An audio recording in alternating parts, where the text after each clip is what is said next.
Hello everyone, my name is Felicia and I'm here to explain my material about if and wish. So stay tuned, alright? I'll just get straight into the material, starting with the first one, which is if. So we need to know what if is. If is used in conditional structures. You use if in conditional sentence to introduce the circumstances in which an event or situation might happen, might be happening, or might have happened.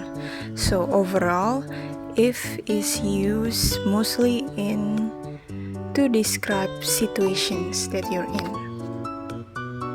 So for example, if I work in Paris, my French would improve. Another example is if I were rich, I would travel all over the world with my mom. And the last one, I'll just explain it very quickly. If I were you, I would take English lessons. So there are different kind of contexts in here. And a little side note, we often use were instead of was after using if. And we also use the structure like the last example, if I were you, with or you add would to give advice.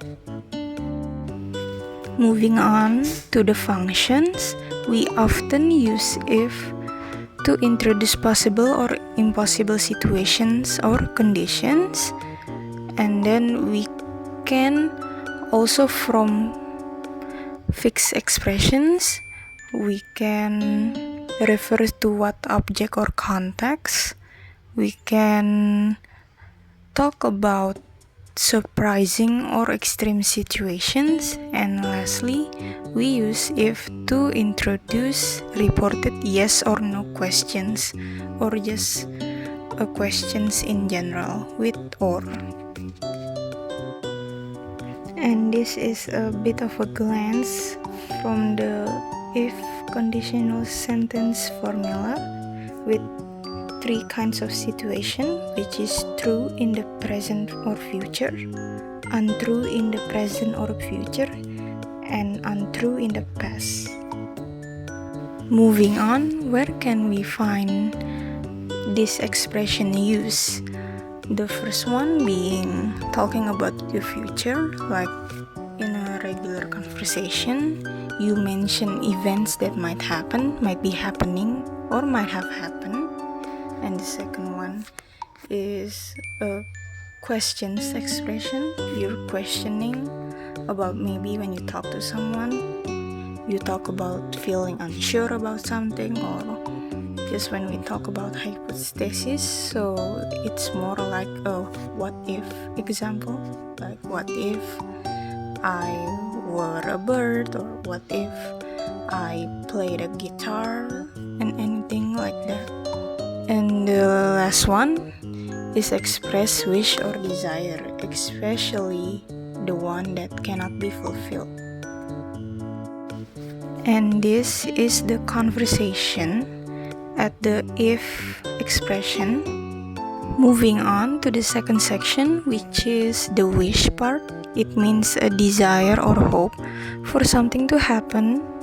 The example for this is I wish that we didn't need to work today. For context, we do need to work today, unfortunately. These are the functions, sum it up.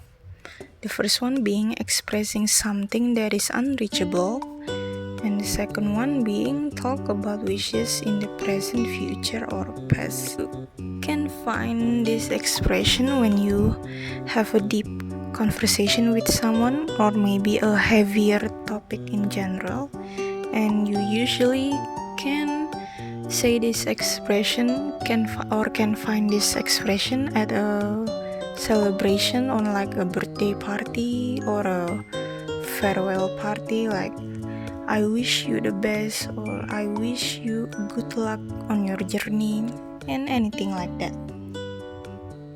And finally, this is the conversation example. And that's all for my material. Thank you for listening. See you!